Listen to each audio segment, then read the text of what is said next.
Alleluia. Christ is risen. He is risen indeed. Alleluia. Continuing in this series of teachings from the book of Acts in the season of Easter. 7 weeks, so 7 messages. And today I want to start by asking you how many of you know who Groucho Marx is? Good. Now, see, that's amazing to me because I was going to say, if not many people know, it's because I'm old. But actually, Groucho Marx is a lot before my time even. I only know Groucho Marx because my father loved old comedies. Groucho Marx, the Marx Brothers, Abbott and Costello, Bing Crosby, Bob Hope, the Road Pictures, things like that. Well, Groucho Marx had a signature song. If any of the songs that he sang could be called signature, it was Lydia the Tattooed Lady, which was introduced in the Marx Brothers at the Circus movie in 1939. And while that really has nothing to do with today's message, I bring it up because of the name. It's the only other time I've ever heard the name Lydia. Lydia, though, has been consistently in the top 100 names for girls in the last 10 years. And I doubt it has anything to do with the Groucho Marx song, but hopefully more to do with our church reading for today. The church leader, Lydia, that we meet in Acts chapter 16.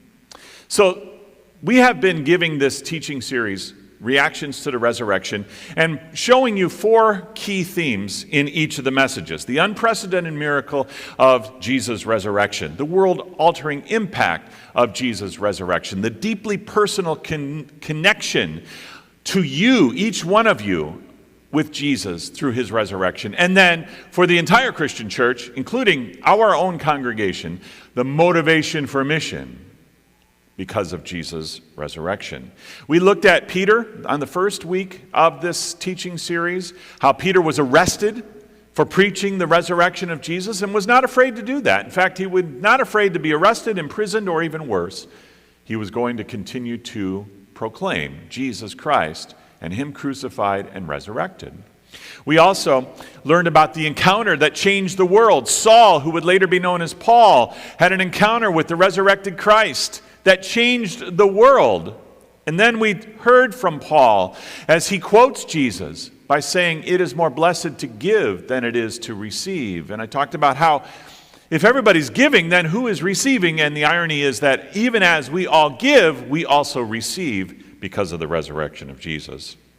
And last week, Pastor Ryan went into some detail about how we need to get out of God's way.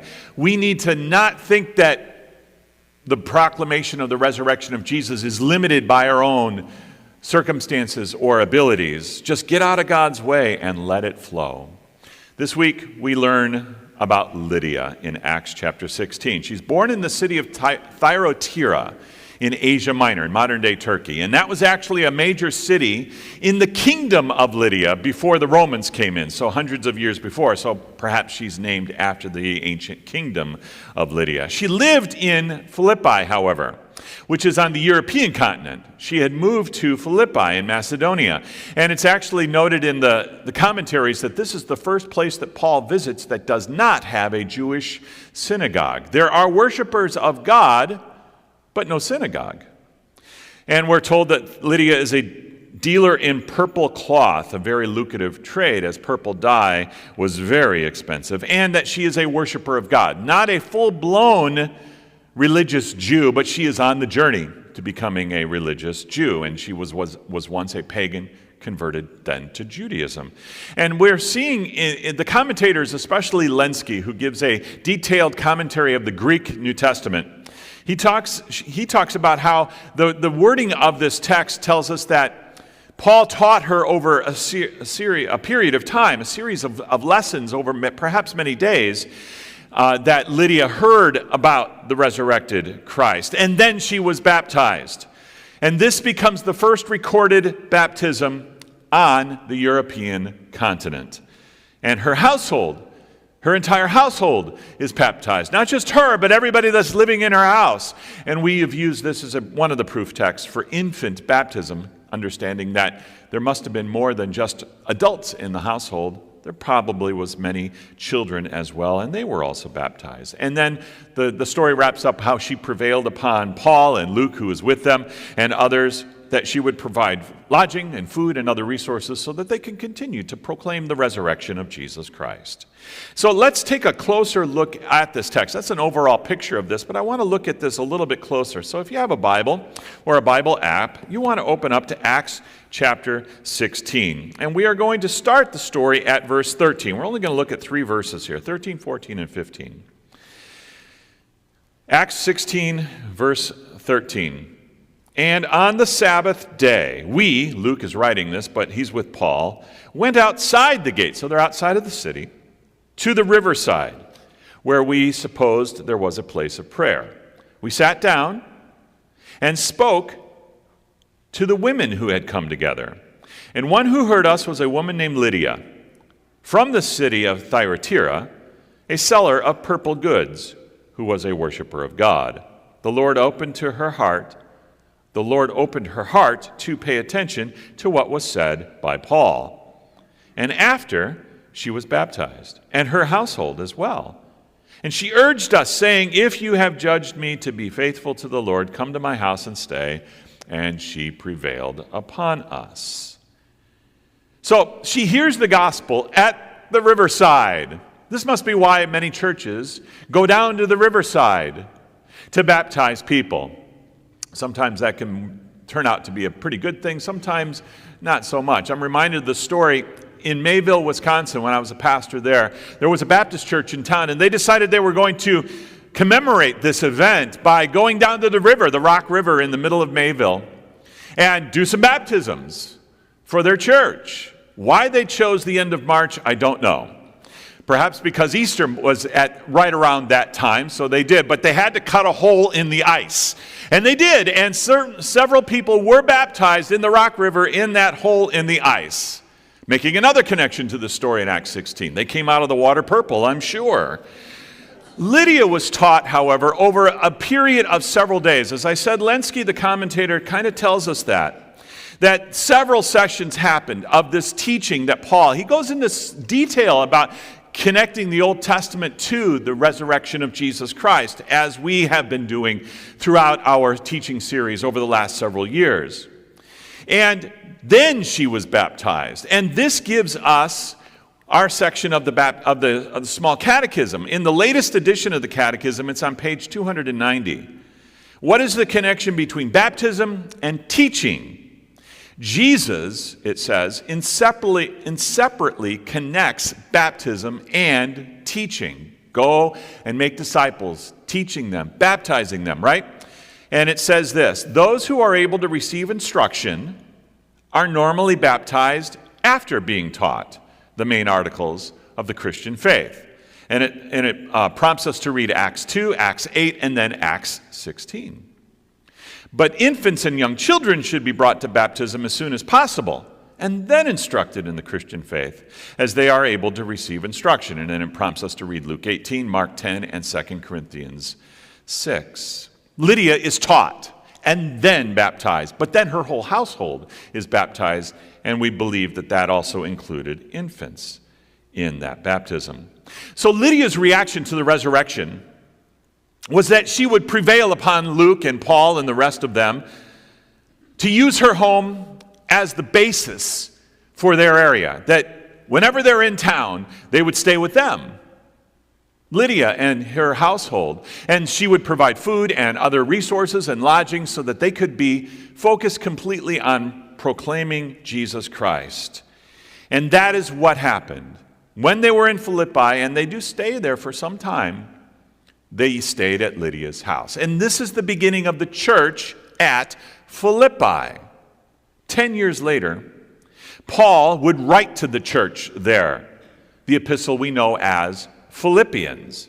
And he writes this to the Philippians: I thank my God in all my remembrance of you all, it's plural, always, in every prayer of mine for you all, making my prayer with joy, because of your partnership in the gospel from the first day, Acts 16, until now.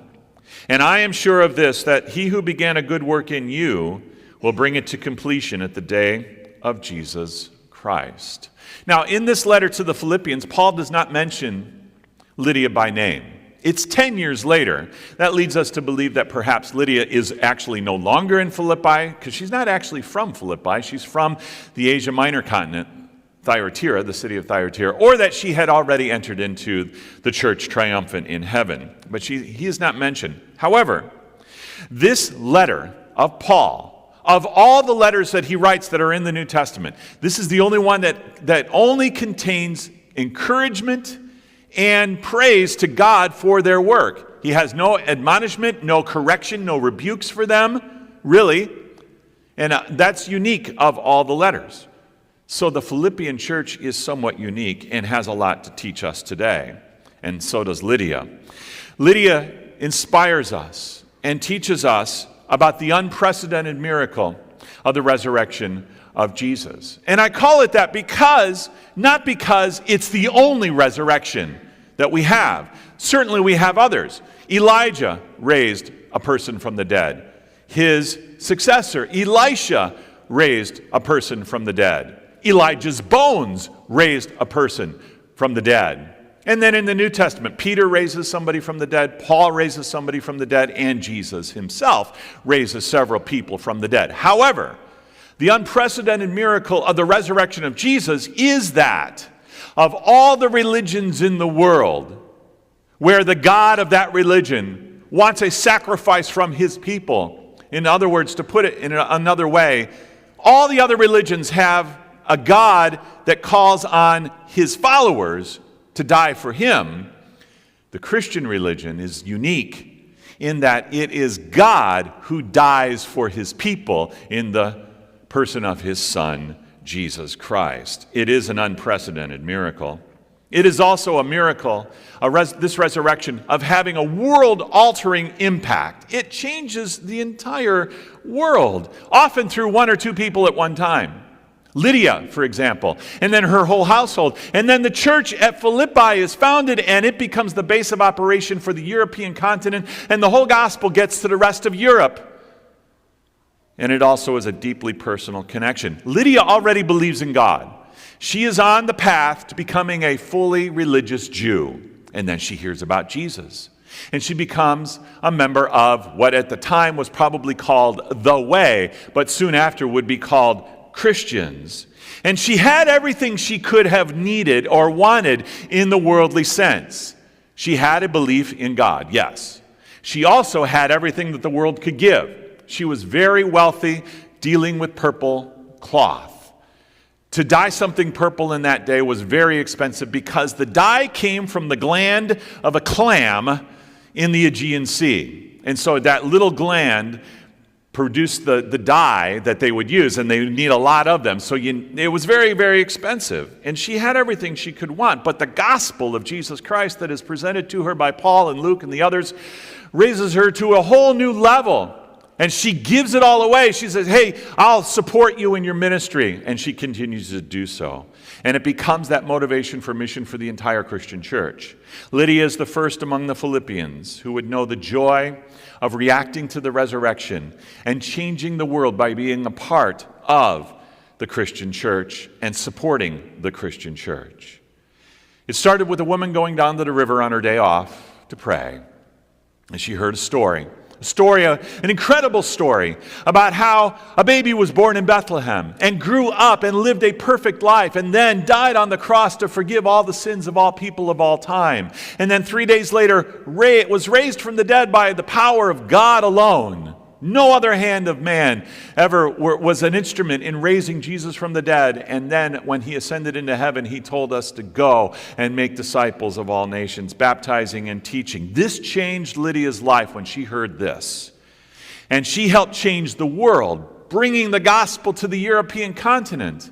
And we are almost a direct result of that. The gospel went from Europe to the Americas, and it's throughout the entire world today. And now you and I, in Hawthorne Woods in 2025, are invited to know this joy as well and react in the same ways that Lydia did in supporting the gospel of Jesus Christ, this reaction to the resurrection, that joy that we will all live forever because of the death and resurrection of Jesus Christ. In his name, amen.